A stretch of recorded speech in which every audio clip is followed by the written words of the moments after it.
Tras explorar la historia global del petróleo, nuestro siguiente tema es la historia del petróleo en Colombia. Aquí vamos a ver cómo inició todo en nuestro país. El petróleo es un recurso natural que ha marcado la historia de Colombia desde hace siglos y su descubrimiento ha influenciado la economía, la política, la sociedad y el medio ambiente. En este capítulo veremos de una forma muy amena e inmersiva de cómo ha sido la industria del petróleo en Colombia, desde sus orígenes, pasando por los hitos más importantes y los desafíos que se enfrentan en la actualidad. Viajaremos a través del tiempo, brindando una visión integral y geográfica de la historia del petróleo en Colombia, basada en fuentes confiables y en ocasiones se realizaron algunos análisis geoespaciales de integración con el fin de mejorar la información geográfica disponible en el país. La industria del petróleo colombiana inició oficialmente el 29 de abril de 1918, con la perforación del primer pozo por Roberto de Mares en colaboración con empresarios de Estados Unidos y la icónica Trabuco Oil Company. Sin embargo, como vimos en el capítulo anterior de la historia global del petróleo, el mundo para esta época ya tenía 59 años de haber entrado en el mundo del petróleo, después de que el coronel Drake perforó el primer pozo comercial en Estados Unidos. Luego México perforó su primer pozo en 1904, Venezuela en 1914 y el magnate empresario Rockefeller, con su empresa fundada en 1870, la Standard Oil Company, ya había establecido un monopolio en la industria del petróleo de varios países. En Colombia, se estaba iniciando este monopolio, con la Alianza de Mares y la Trabuco Oil Company, cuyos socios eran empleados de la Standard Oil Company. Esta es la antesala de todo lo que veremos en detalle más adelante. Esperamos que disfruten este viaje apasionante en el tiempo para comprender la historia del petróleo en Colombia. Vamos a usar esta escena 3D como herramienta principal, para viajar en el tiempo y mostrar los hitos más importantes de la historia del petróleo en Colombia. Iniciemos. En el mapa podemos ver la infraestructura de la industria del petróleo que hay actualmente. Para entender cómo hemos llegado a este nivel de desarrollo en materia del petróleo, viajaremos unos 487 años atrás. Los primeros registros históricos de la existencia de petróleo en Colombia se remontan al año 1536. En ese momento los conquistadores realizaban expediciones en todo el territorio colombiano. En el mapa se puede ver las rutas de las expediciones de distintos conquistadores. Entre ellos había uno llamado Gonzalo Jiménez de Quesada, que es la de color verde, que, por dar un poco de contexto, él fue el fundador de Santa Fe de Bogotá. Vamos a apagar la capa de todas las expediciones y dejaremos solo la ruta de la expedición de Gonzalo Jiménez de Quesada. Luego, el 12 de abril de 1536, Quesada en su viaje hacia Bogotá, encontró un caserío llamado La Tora habitado por los indios yariguíes, descendientes de los caribes y gobernados por el cacique Pipatón, sitio que los españoles bautizaron ese mismo día como Barrancas Bermejas. Este es un monumento que existe actualmente en la zona. Los conquistadores durante esta expedición fueron los primeros en reportar la presencia de oro negro en los afloramientos de petróleo del valle medio del río Magdalena, zona que bautizaron con el nombre de Las Infantas, en honor a las dos hijas del rey de España. Los conquistadores observaron que este oro negro fluía de manaderos naturales y vieron que los indígenas lo utilizaban como reconfortante corporal, fabricación de antorchas e impermeabilizar sus canoas, y en ese entonces los españoles también lo utilizaban para impermeabilizar sus embarcaciones o bergantines. Este es el origen de dos importantes nombres en la historia colombiana del petróleo. Ahora viajaremos 341 años en el tiempo y llegaremos al año 1877. En esta época el escritor y empresario Jorge Isaacs, ya famoso por su obra Cumbre María, recorrió las riberas del Sinú junto a su colega Diego Martínez y hallaron los primeros afloramientos de crudo en el río Sinú. Luego, en el año 1883, se realizó el primer pozo exploratorio en Colombia en una zona llamada Las Perdices, cerca de Barranquilla, y fue bautizado Tubará. Los pioneros de esta proeza fueron Manuel María Palacio y David López. Ellos utilizaron una torre de madera de 10 metros de alto, en cuya cúspide pendía una polea con un cable de acero atado a un martinete, que a medida que golpeaba penetraba la corteza terrestre. Este es considerado por Ecopetrol como el primer pozo y fue productor de 50 barriles por día. Continuando en nuestro viaje en el tiempo, iremos al año 1886. Este año se da la primera ley asociada indirectamente a hidrocarburos y es mediante la Constitución Política de 1886, artículo 202, donde se estableció la propiedad del Estado sobre el subsuelo y, por ende, sobre los recursos naturales no renovables, lo cual dio origen al pago de regalías por parte de los explotadores de tales recursos. Luego en 1903, con el gobierno de Rafael Reyes se creó la Ley 30 de 1903, artículo 5, que expresa que ningún contrato que el gobierno celebre para la enajenación o explotación de las minas de carbón, depósitos de asfalto y petróleo o gas natural perteneciente a la misma, será válido sin la aprobación del Congreso. Luego en 1905 el presidente Rafael Reyes saca el decreto 34, en donde se le da al Poder Ejecutivo la facultad de otorgar concesiones de petróleo, sin pasar por el Congreso, lo que permitió al gobierno colombiano hacer adjudicaciones directas. Gracias a esto, en ese mismo año, se dieron las concesiones de Barco y de Mares, iniciando así la industrialización del petróleo en Colombia. El área de la concesión Barco es la que vemos en el mapa frontera con Venezuela, ubicada en el departamento norte de Santander. La concesión fue otorgada por el presidente Reyes gracias a la anterior ley y el beneficiario fue su colega Virgilio Barco, pero 12 años después Barco estaría solicitando traspasar esta concesión a la naciente Compañía de Petróleos S.A., subsidiaria de la Colombian Petroleum Company, Colpet. En la foto podemos ver el grupo de trabajadores de la concesión Barco de esa época. La siguiente concesión fue la concesión de Mares, otorgada el 5 de diciembre de 1905. Esta sería la segunda concesión otorgada al señor Roberto de Mares, para la exploración y explotación del campo descubierto por el coronel Joaquín Bohórquez. En el mapa se ve el área de 528.980 hectáreas que fue adjudicada.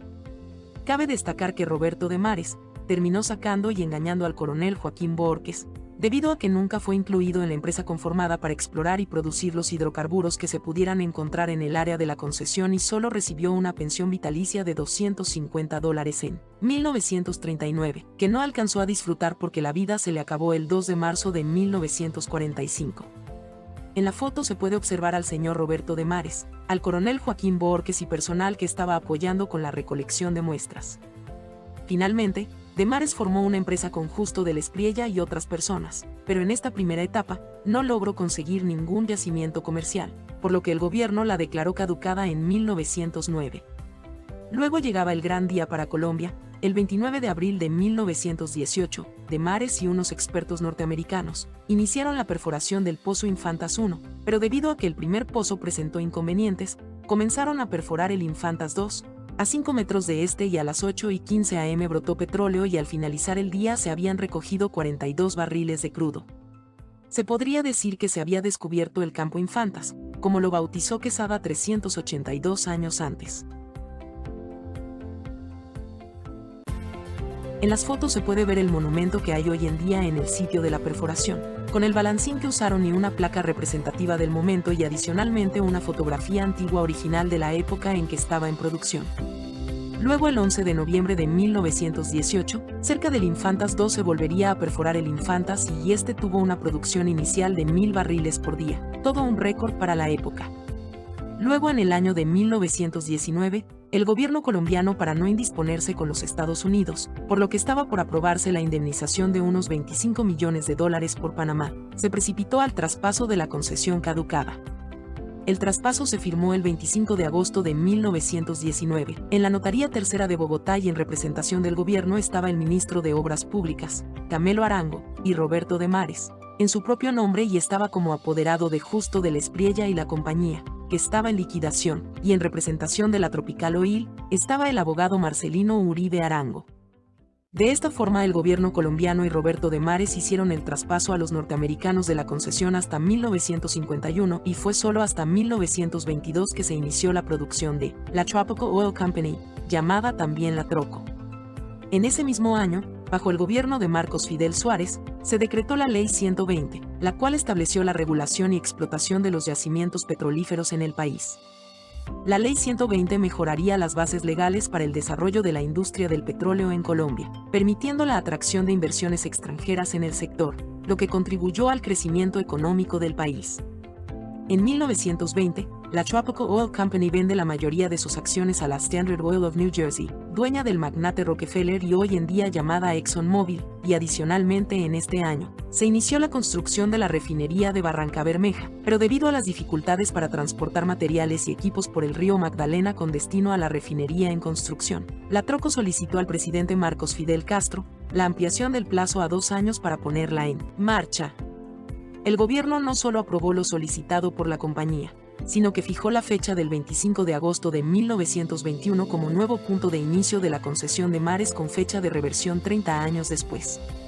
La refinería era entonces un requisito del gobierno colombiano para legalizar el comienzo del término de la concesión de mares. En la foto podemos ver el edificio donde se encontraba la oficina principal de la Standard Oil of New Jersey, que queda en la 26 Broadway. Continuando en nuestro viaje por el tiempo, el 22 de febrero de 1922, la Troco termina la construcción e inicia la operación formal de la refinería Barrancabermeja. Cabe destacar que la destilación de crudo se realizaba por medio de un alambique sencillo, que usaba la leña como fuente de calor y gracias a esto se tenía una producción de 1.500 barriles por día. Aquí mostramos una foto de la refinería recién construida. Luego, el 8 de octubre de 1924 se inició la primera huelga de trabajadores contra la Tropical Oil Company en Barrancabermeja. Esta primera huelga fue un evento importante en la historia de Colombia, ya que fue una de las primeras grandes huelgas obreras en el país y marcó el inicio del movimiento sindical en Colombia.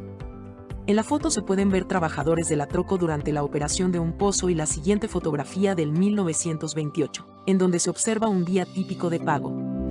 Luego, en 1924, la Troco inicia la construcción de un ferrocarril principalmente para trasladar a los trabajadores, materiales y equipos entre Barrancabermeja e Infantas, pero durante la construcción, los geólogos de la Troco descubrieron la estructura geológica llamada La Cira, importante campo cuya producción llegó a destacarse a nivel mundial.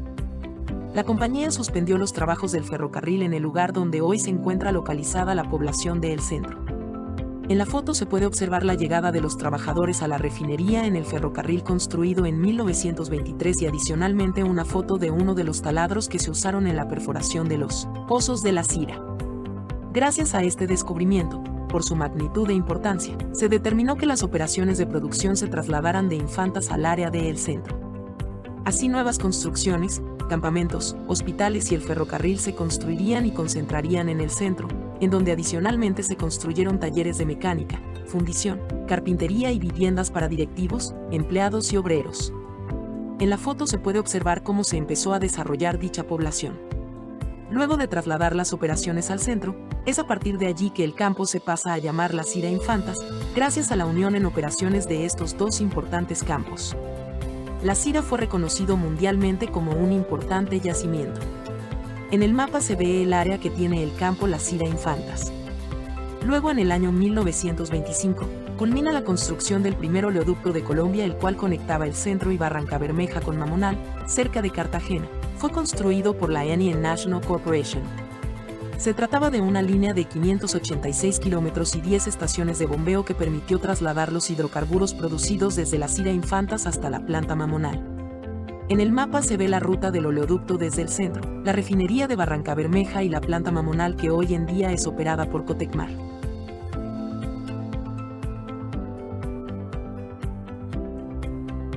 Para obtener la ruta del oleoducto, Sello referenció un plano antiguo de la Indian National Corporation, que se obtuvo del video 100 años de La Cira Infantes desarrollado por Ecopetrol y Axi. En el plano se observa la ruta de oleoducto y sus estaciones. En la foto se ven a unos trabajadores de la empresa Indian Petroleum Company. En la siguiente fotografía, las instalaciones de la empresa y por último unos de los barcos transportadores de los materiales del oleoducto. El 3 de julio de 1926 zarpó de Cartagena el primer buque con 88.172 barriles de petróleo de exportación con destino a los Estados Unidos. Este es un gran momento para la industria, debido a que fue la primera exportación de crudo hacia los mercados mundiales. Ahora viajaremos al Congreso, al año de 1931, bajo el gobierno de Enrique Olaya Herrera. Se seguiría mejorando las condiciones para el país en materia de negociaciones del petróleo, cuando se expide la Ley 37 o Ley del Petróleo. Esta sería la primera ley específica de hidrocarburos que establece que los yacimientos de hidrocarburos son propiedad del Estado y que solo se pueden explotar mediante concesiones otorgadas por el gobierno. La ley también establece un impuesto mínimo del 6% sobre el valor bruto del petróleo exportado y permite al gobierno aumentar el impuesto acordado en una unidad por cada 10 años de explotación. Además, se incluyó que los contratos de concesión deben incluir una cláusula que permita al gobierno adquirir la concesión en cualquier momento mediante el pago de una compensación justa. Seguimos al año 1940, bajo el gobierno de Eduardo Montejo Santos y el primer ministro Pablo Manota. se pronuncia el Decreto 968 que estableció la creación del Ministerio de Minas y Petróleos, el cual se crea a raíz de la Segunda Guerra Mundial, una época de conflicto internacional durante la cual surgieron problemas de orden económico que repercutieron directamente en el progreso de Colombia. Ante esta situación, el gobierno nacional diseñó un plan para la defensa y el fomento de las industrias existentes. En este mismo año se crea el Servicio Geológico Nacional, antes llamado la Comisión Científica Nacional. A este organismo le corresponde el gran reto de empezar a crear una geología nacional oficial, generando la publicación del primer mapa geológico oficial del territorio, en 1944, y la creación de un Museo Geológico Nacional. En 1951, llegaba otro gran momento para la industria del petróleo en Colombia. Se acaba la concesión de mares que estaba a nombre de la empresa americana Tropical Oil y se crea la empresa Ecopetrol, que nace oficialmente el 25 de agosto de 1951 con la Ley 165, con el nombre de Empresa Colombiana de Petróleos, gracias a la reversión de la concesión de mares y los activos de la Tropical Oil Company. Ecopetrol emprendió actividades en la cadena del petróleo como una empresa industrial y comercial del Estado, encargada de administrar el petróleo y gas de la nación, y creció en la medida en que otras concesiones se fueron revirtiendo e incorporando sus activos a nombre de Ecopetrol. Al momento de la reversión se habían perforado, en la concesión de mares, 1.386 pozos, de los cuales 1.036 estaban en producción. Hasta ese momento, el gobierno de Colombia había otorgado en el país 68 concesiones y 13 de ellas se encontraban activas. En 1957 se inaugura la refinería de Cartagena, actualmente llamada Reficar, en el área de Mamonal, y construida por la International Petroleum Company, o también llamada Intercol. La construcción tuvo una inversión de $33 millones, con una capacidad inicial de refinación de 33.200 barriles de petróleo y derivados por día. Al igual que la refinería de Barrancabermeja, para que ésta la construyera una empresa extranjera, la concesión de operación fue otorgada a Intercol, una subsidiaria de la compañía estadounidense Standard Oil of New Jersey. En la fotografía se puede observar la refinería en esa época. En el año 1961, se promulgó la Ley 10, estableciendo que la nación tenía derecho a explorar y explotar yacimientos de petróleo en el mar territorial y en la plataforma continental de Colombia. En el mapa vemos cuáles son estas zonas que se referenciaron, y adicionalmente, a partir la siguiente imagen de la Comisión Colombiana del Océano, se observan datos interesantes, tales como: el área continental del país es de 1.141.748 km² y representa el 55,14% del territorio colombiano. El área marítima en el Mar Caribe tiene 589.560 km² y representa el 28,46%, y el área marítima del Océano Pacífico tiene 339.100 km², el cual representa 16,40% del territorio colombiano. En la siguiente imagen se puede ver los detalles del mar territorial, que serían 12 millas náuticas desde la línea base, que es la delimitación del territorio continental, representando el mar territorial, y también tenemos la plataforma continental, o también llamada zona económica exclusiva, que sería máximo 200 millas marinas. Esta ley le permitió a la nación otorgar contratos de exploración y explotación de hidrocarburos en estas zonas, bajo la supervisión de Ecopetrol. El 10 de mayo de 1962, la Texas Petroleum Company hace entrega del oleoducto transandino, OTA, uno de los más grandes del mundo, que atraviesa 305.6 kilómetros de selva amazónica, desde Putumayo hasta Tumaco, Nariño, y en la actualidad transporta 25.000 barriles de petróleo diarios, que proviene de los 115 pozos de Putumayo. El oleoducto trasandino ha sido afectado por atentados guerrilleros en varias ocasiones, especialmente por parte de las FARC y el ELN. El número exacto de atentados varía según la fuente, pero se puede estimar que desde el año 2015 hasta el 2020, se han registrado al menos 67 atentados contra este oleoducto. Estos atentados han causado graves daños ambientales, sociales y económicos. En 1963, Texas Petroleum Company descubrió el Campo Orito, ubicado en el departamento del Putumayo, en la región amazónica. Según un documento de la Universidad Nacional de Colombia, el Campo Orito inició producción en el año de 1968, con crudo de una gravedad promedio de 35 grados API. En el año 1967, se realizan las primeras perforaciones marinas en Colombia, en Buenaventura, Valle del Cauca, en el Océano Pacífico, con la perforación del Pozo Tambora 1, el cual se realizó el 18 de febrero de 1967. desarrollado por la empresa Intercoal y actualmente está taponado y abandonado.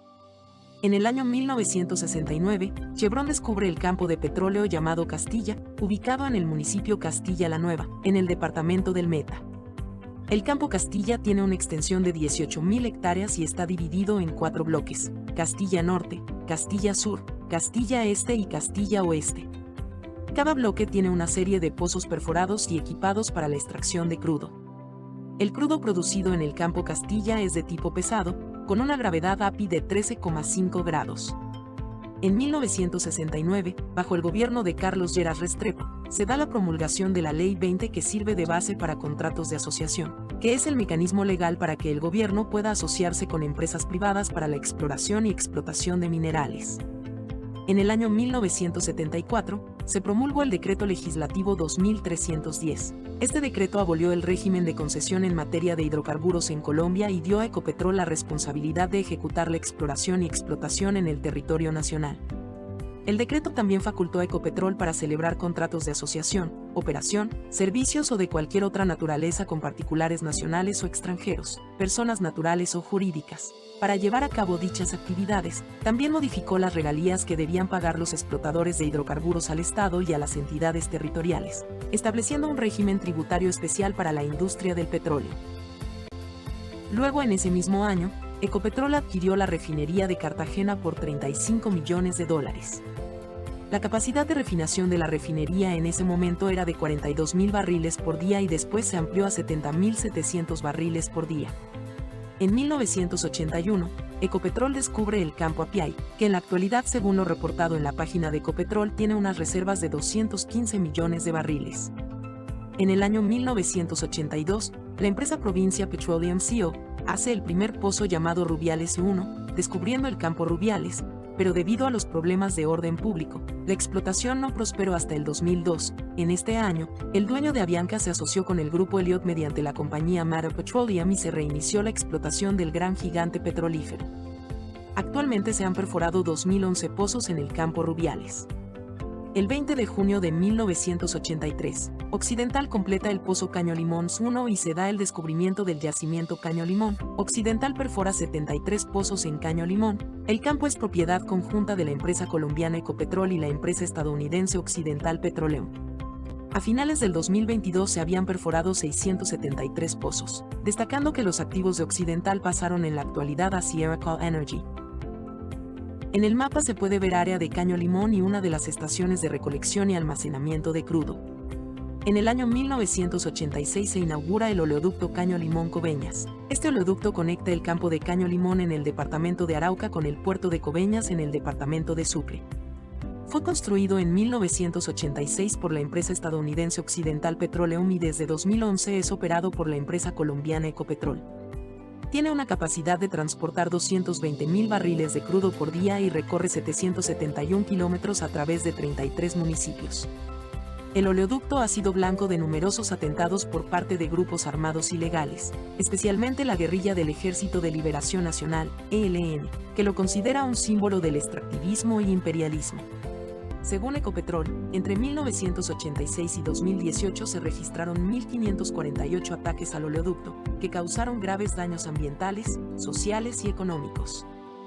El campo Cusiana, localizado en el Casanare, fue descubierto en 1991 por la empresa del petróleo British Petroleum, BP.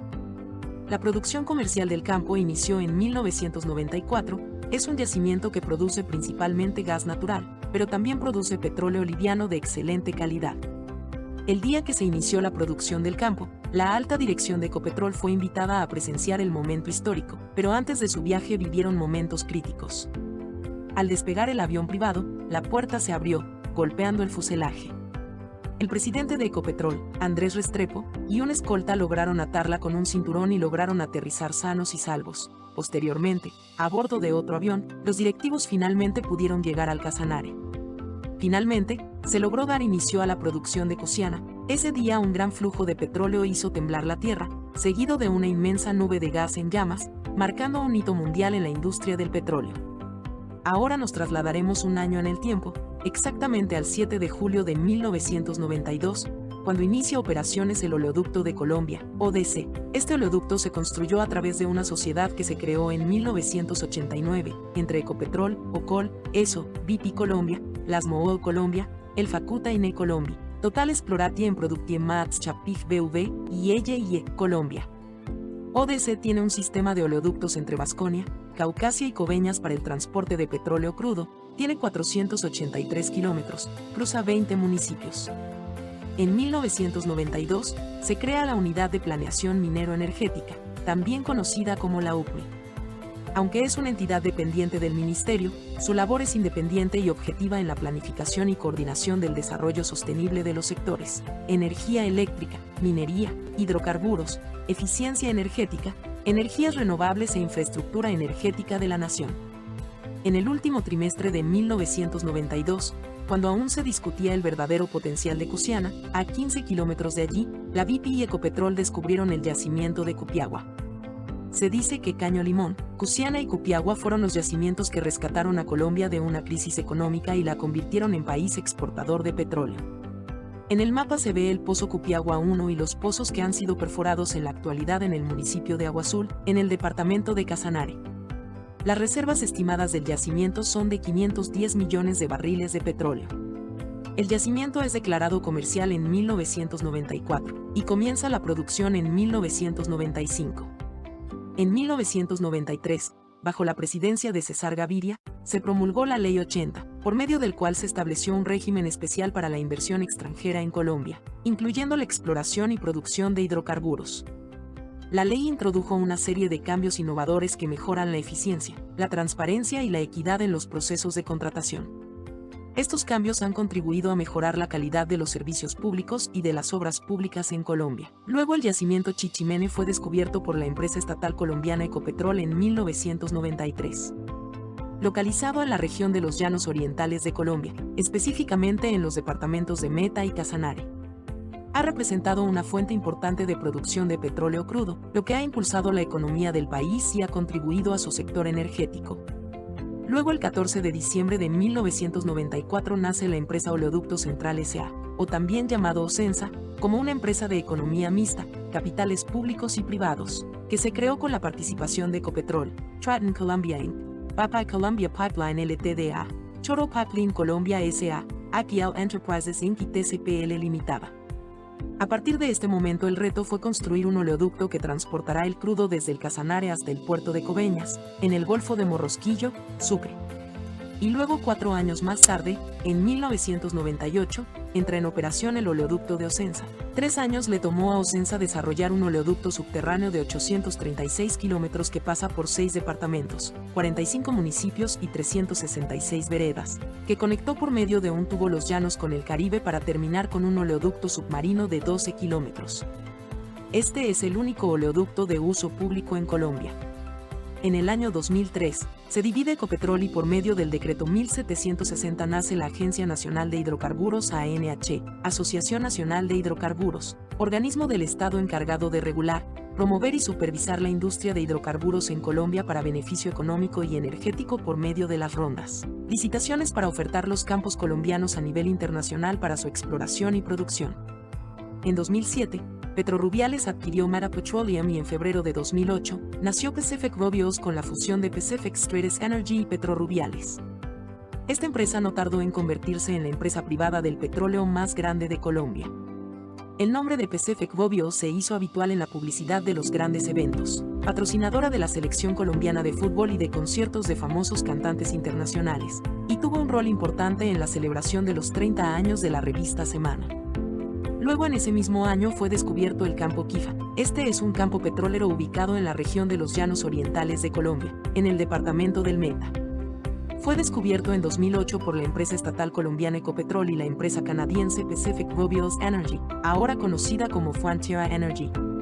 El oleoducto de los Llanos Orientales, o también llamado por sus siglas ODL, entró en operación en 2009, construido por Pacific Robios Energy y Ecopetrol. Cuenta con 235 kilómetros de longitud, cuyo punto de partida es la estación Rubiales, localizada en Puerto Gaitán, Meta, y se extiende hasta la estación Monterrey, ubicada en Casanare. Adicionalmente, tiene 25 kilómetros correspondientes a la desviación que va desde El Viento hasta Cusiana. en Casanare, para un total de 260 kilómetros de extensión. Su capacidad efectiva de transporte es de 250.000 barriles por día. En el año 2010, entró en operación el Oleoducto Bicentenario de Colombia, OBC. Este es el oleoducto de mayor diámetro en Colombia, con 42 pulgadas de diámetro y 229,3 kilómetros de longitud. Conecta la estación Araguane con la estación Manabía y tiene una capacidad efectiva de transporte de 150.000 barriles de petróleo diarios. OBC se integró a la estructura organizacional y administrativa de ODL en agosto del 2015 para generar eficiencias y consolidar la sostenibilidad del negocio. En el 2012 se creó Cenit Transporte y Logística de Hidrocarburos, que es la compañía filial de Grupo Ecopetrol, dedicada al transporte y la logística de hidrocarburos, que lidera el segmento midstream en la cadena del petróleo de Colombia. Es la segunda empresa más grande por activos y se encuentra entre las 10 compañías más grandes por ingresos operacionales y utilidades del PA. Esta compañía recibió los activos de la Vicepresidencia de Transporte de Ecopetrol, VIT, es decir, los oleoductos que operaba Ecopetrol, que fueron cerca de 9.000 kilómetros de oleoductos y poliductos, por los que se transporta la mayoría del crudo y los refinados de Colombia. Tiene 4 puertos, 51 estaciones y 7 cargaderos y descargaderos. A su vez, son filiales de Cenit las compañías Oleoductos Central S.A., Ocensa, Oleoducto de Colombia, ODC, Oleoducto de los Llanos Orientales S.A., ODL, y Oleoducto Bicentenario. En julio del 2013, se tuvo la producción más alta en Colombia de 1.022.928 barriles por día. Esto se puede observar en el siguiente gráfico. Luego trasladándonos al 2015, año en el cual la refinería de Cartagena fue sometida a una importante modernización y ampliación que costó cerca de $6.500 millones. Estas obras fueron inauguradas el 21 de octubre de 2015. En esta ampliación aumentó su capacidad refinadora a 165.000 barriles de petróleo por día, el cual anteriormente era de 75.000 barriles por día. Su nueva capacidad de producción ayudó a la reducción de importaciones del país, ya que en años anteriores Colombia importaba grandes volúmenes de combustibles llegando a importar hasta 33.000 barriles diarios de diésel. La ampliación de esta refinería también dinamizó la economía de la región, al convertir el sector industrial en la principal actividad económica de la ciudad de Cartagena y del departamento de Bolívar. En el 2020, la caída de los precios del petróleo afectó la economía colombiana. En la gráfica se puede ver los precios de referencias internacionales en abril de 2020. Ahora para el 2022, vamos a ver un resumen de lo que se ha logrado hasta ahora en materia de descubrimientos e infraestructura del petróleo para la explotación de hidrocarburos. Para este video creamos el siguiente tablero de control de la infraestructura del petróleo en Colombia, usando fuentes disponibles de la ANH, ANLA e Ingeominas. Aquí podemos ver que actualmente, la industria del petróleo en Colombia está desarrollada de la siguiente manera. Existen 232 licencias activas de exploración, 225 licencias activas de producción y alrededor de 11.173 pozos activos, que los vemos en pantalla. La empresa que tiene más contratos de exploración es Perax Resources con 31 contratos, siguiéndole Ecopetrol con 21 contratos de exploración. Gracias a que el mapa cambia dinámicamente pudimos ver dónde estarían estas licencias de exploración. La empresa que tiene más contratos de producción es Ecopetrol, con 42 contratos y le sigue Frontera Energy Colombia con 35 contratos. Aquí también pudimos observar dónde estarían estas licencias de producción. Adicionalmente existen 2 refinerías operadas por Ecopetrol, la refinería de Barrancabermeja y la de Cartagena. La red de oleoductos suma 9.719 kilómetros y está operada por 3 empresas, donde Cenit es la empresa que opera la mayor cantidad de ductos con 6.761 kilómetros de tuberías, seguido por Ocensa con 820,92 kilómetros de tubería. Luego en nuestro gráfico circular podemos observar que Cenit opera el 70.28% de los oleoductos del país, siguiéndole Ocensa con el 8,53%. Ahora vamos a ingresar al tablero de control de los históricos de producción, que pudimos observar en el anterior capítulo. Aquí observamos que en el área de países productores buscamos a Colombia. Vemos que, en el 2022, Colombia tuvo una producción promedio de 0.75 millones de barriles por día, quedando en el ranking número 21 de producción a nivel mundial y nuestra lista de reservas en el 2022 se tenían 2.074 millones de barriles, ocupando el puesto número 34 a nivel global. Luego, el 18 de enero de 2023 sucede un evento importante. En el Foro Económico Mundial de Davos, Suiza, el presidente Petro anunció que su gobierno suspendió la firma de nuevos contratos de exploración de hidrocarburos hasta 2026, como parte de su propuesta de capitalismo descarbonizado que busca reducir las emisiones de gases de efecto invernadero y promover las energías renovables. Luego, el 2 de marzo de 2023, Emerald, empresa de la compañía china Sinochem, sufrió un ataque en el campo Capella. El ataque fue realizado por campesinos debido a que estaban solicitando $1 millón anuales para dejarlos operar, y estos, al negarse, recibieron un ataque destruyendo totalmente las instalaciones de la compañía. En las imágenes se puede ver cómo quedó destruido algunas zonas del área de producción. En otra fotografía, cómo era antes del ataque y cómo quedó la entrada después del supuesto ataque de campesinos.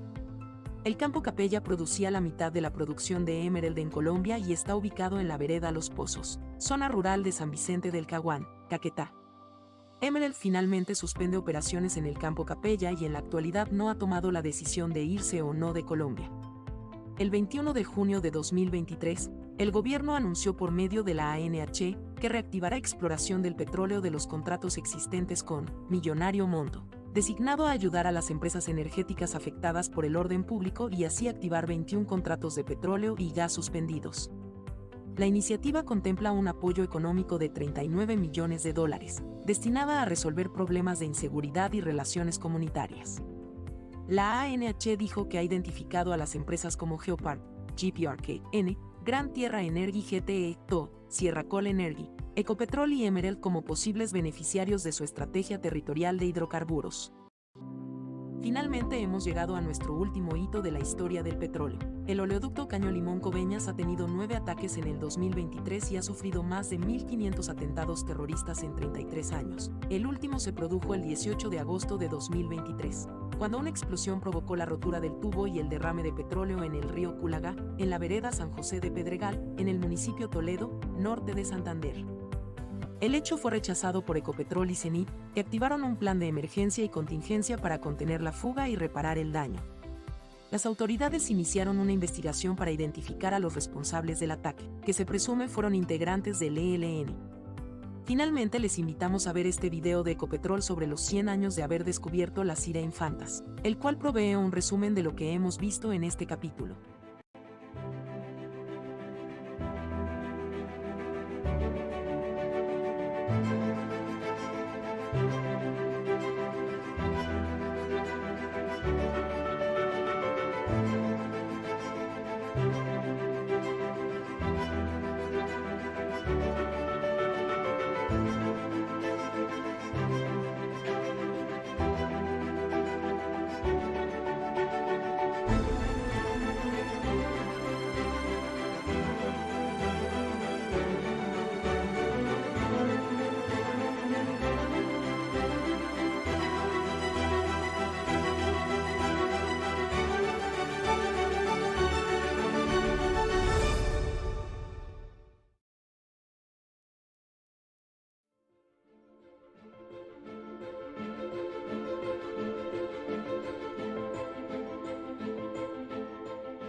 Realmente la historia del petróleo en el área de las Cira Infantas se remonta mucho más de los 100 años. Y es cuando Gonzalo Jiménez de Quesada, en su viaje hacia Bogotá, llegando a un sitio llamado La Tora, y él rebautizó como Barrancas Bermejas por el color rojizo de la tierra, tanto Gonzalo Jiménez de Quesada como Valle bautizan esta región como Infantas, en honor a las 2 hijas del rey español de su época. El 29 de abril de 1918, a las 8:15 de la mañana, se reportan los primeros 40 barriles diarios de producción en el Infantas 2. En noviembre de ese mismo año aparece el Infantas 1, con una producción diaria de más o menos 1.000 barriles por día.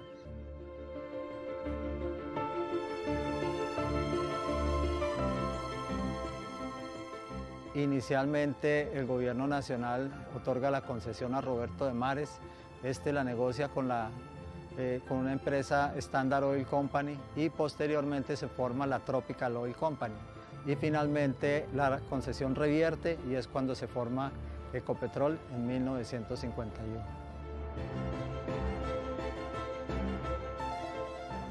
Empieza a haber esa extracción de crudo, empieza a traer desarrollo industrial, empiezan a llegar muchas comunidades de otros sectores. Más o menos en el 2003, Ecopetrol decide buscar un socio estratégico, no solamente para que nos apalancara desde el punto de vista financiero el desarrollo del campo, sabiendo lo que teníamos en la mano, sino que también tuviera experiencia en la explotación de campos maduros.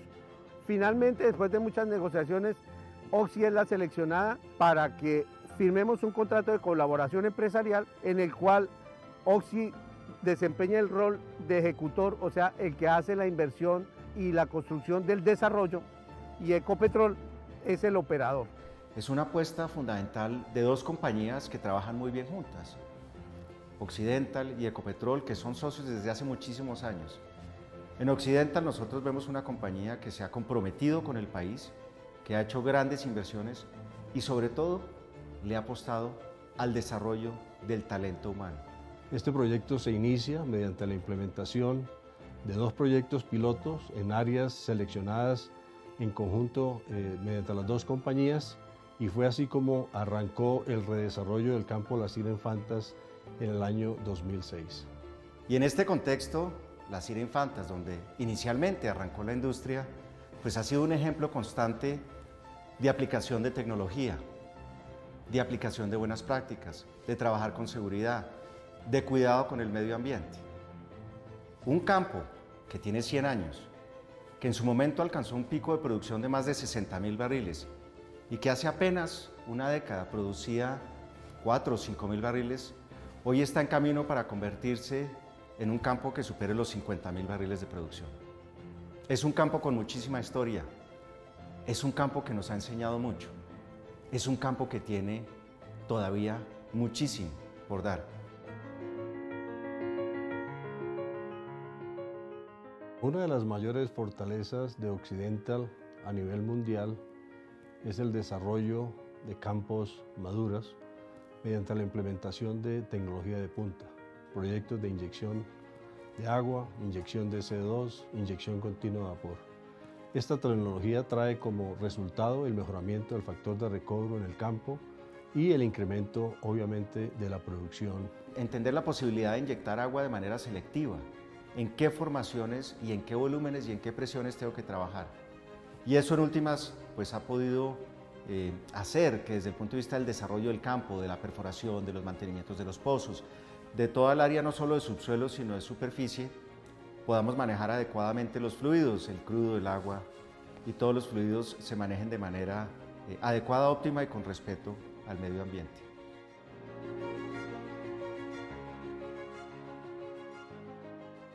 El corregimiento necesita profesionales principalmente para todo lo que implica la producción y exploración de los proyectos de hidrocarburos, sistemas de gestión de seguridad y salud en el trabajo, profesionales en el área eléctrica, mecánica, en las áreas de supervisor, de workover, de perforación.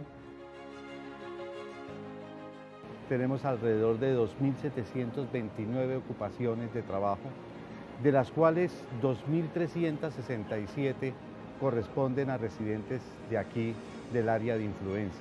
El 87% del trabajo que se ocupa aquí en el corregimiento corresponde a personal que reside en la región.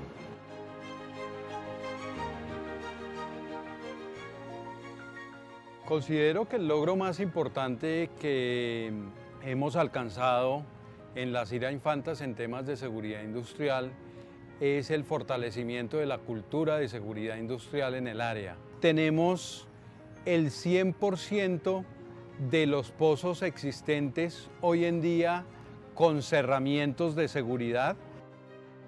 Tenemos unos programas bastante importantes en seguridad industrial, como es el programa de disciplina operativa, que fortalece las competencias de los trabajadores para realizar sus actividades de una manera segura, tanto para el trabajador como para la operación y como para el medio ambiente. El manejo de la seguridad industrial, fundamental, un campo con muchísima actividad, inversión, con gente todos los días operando para hacer estos logros posibles, y el tema y el foco y el rigor en seguridad industrial, y que todos nos cuidemos siempre y que lleguemos a nuestros hogares en la misma condición o mejor de cuando salimos a trabajar por las mañanas.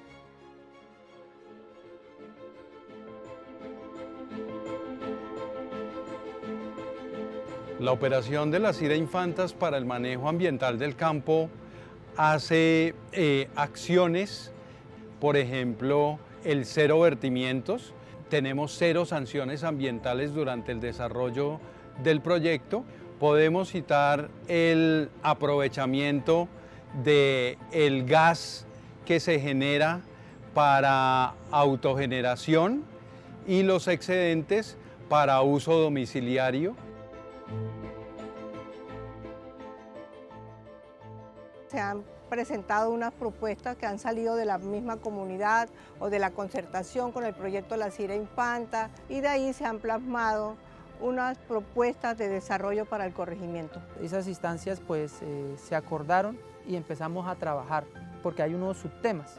En esos subtemas es la participación de nosotros como haciendo las propuestas como comunidad, y el proyecto y el gobierno en los planes de ejecución, el tema de presupuesto.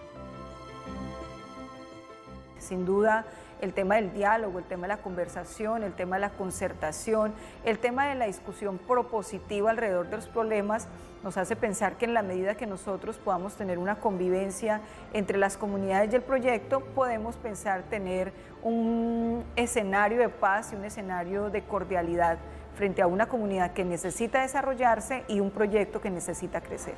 Y nosotros en últimas pues somos un vecino más de esa comunidad. Somos un vecino que está comprometido con la gente de la zona, somos un vecino que está hoy en la zona y somos un vecino que estará en el futuro en la zona, con ese mismo compromiso. Hemos invertido más de 450.000 millones en nuestro entorno, y esto se ve reflejado en proyectos de infraestructura, pero también se ve reflejado en servicios públicos y en proyectos productivos. En el campo La CIRA Infanta se han desarrollado varias inversiones. Nosotros tenemos una cifra de 161.000 millones de pesos a partir del año 2005 a la fecha. Estos recursos que se han invertido en diversos temas. La centralidad de los recursos ha estado en el tema de acueducto, especialmente en lo que tiene que ver con potabilización, en la entrega y establecimiento de la red matricial de gasificación para el corregimiento, en programas culturales, educativos, de salud. Aquí hubo un proyecto bien importante que fue el programa Crecer, que fue uno de los programas que ha sido incluso galardonado y premiado, y fue lograr que las personas que no supieran leer y escribir todas ingresaran a un programa de educación. También hemos trabajado temas ambientales, temas con los niños. Hemos tenido las escuelas de danzas, de artes, de deportes, los infanteritos y el apoyo a las diferentes actividades deportivas que se hace en cada una de las veredas, en los escenarios, en la construcción y adecuación de escenarios deportivos. Hemos logrado que el proyecto La CIRA Infantas, que el gobierno municipal se comprometa con nuestro territorio, y es así como hemos avanzado en el tema de vías, en el tema de salud, en el tema de escenarios para poder desarrollarnos cultural y deportivamente. Nosotros pensamos que la mejor propuesta de desarrollo que podríamos tener en esta etapa tan importante de crecimiento del corregimiento era un escenario de desarrollo urbanístico en el principal centro poblado, que en este caso es Campo 22.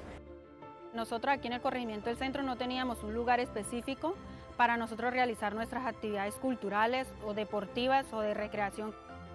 La comunidad va a poder ver una plazoleta, va a poderse sentir felices, salir con su familia, poder participar con sus hijos. La plaza de eventos le da un aspecto totalmente diferente a la zona de Pinchote y también un espacio al aire libre.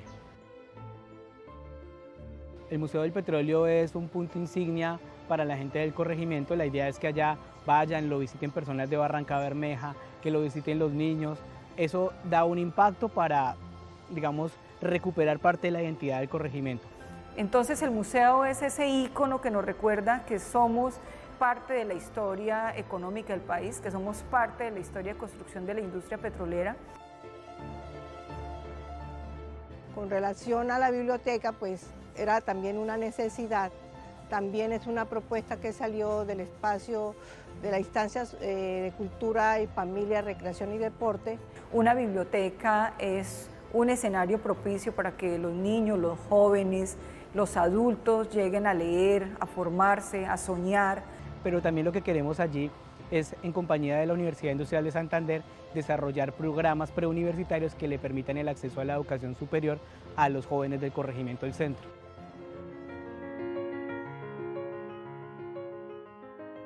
Pienso que el corregimiento del centro está creciendo día a día, pero ya hay unas instancias de diálogo y veo que las comunidades, el proyecto, el gobierno están trabajando hace un buen tiempo en forma articulada.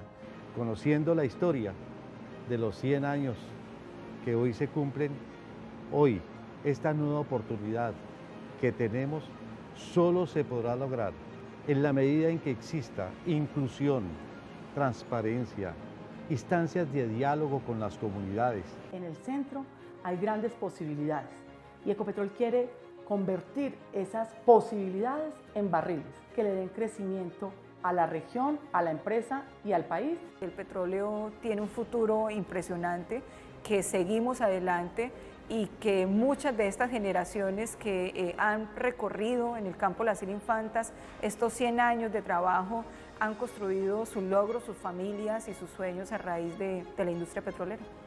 Para AXI es grato celebrar con nuestro socio Ecopetrol 100 años de la industria petrolera en Colombia.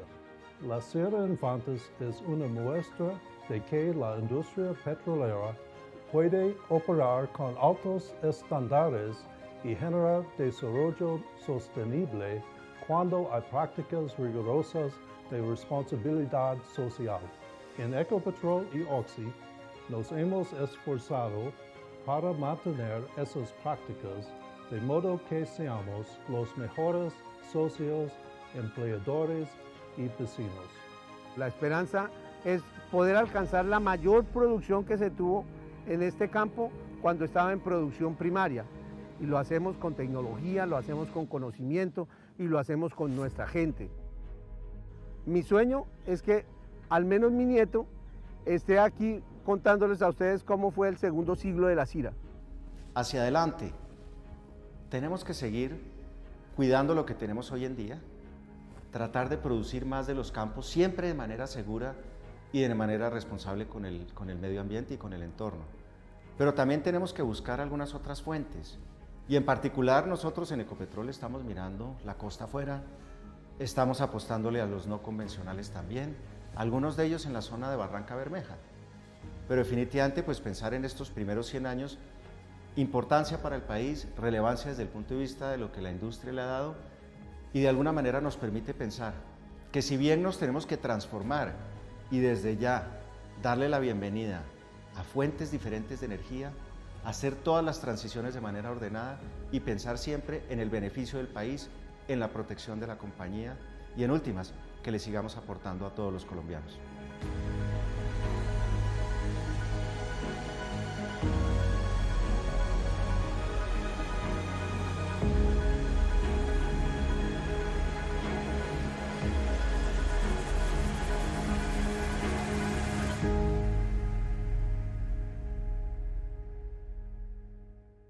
Para finalizar, pasaremos a las conclusiones.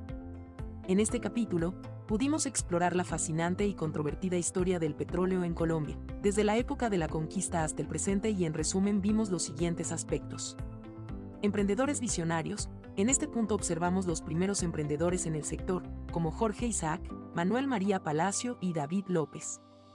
El nacimiento de la industria gracias a engaños y favores políticos. Vimos cómo las grandes proezas no siempre benefician a sus protagonistas, y los importantes contratos o empleos pueden surgir de influencias políticas. Monopolio de Rockefeller en Colombia. Pudimos identificar que, en Colombia, pasó lo que en el mundo estaba sucediendo y es que Rockefeller también tomó el monopolio inicial de la industria del petróleo en nuestro país. dado que tomó el control de la concesión de mares, 2 refinerías y el primer oleoducto en el país.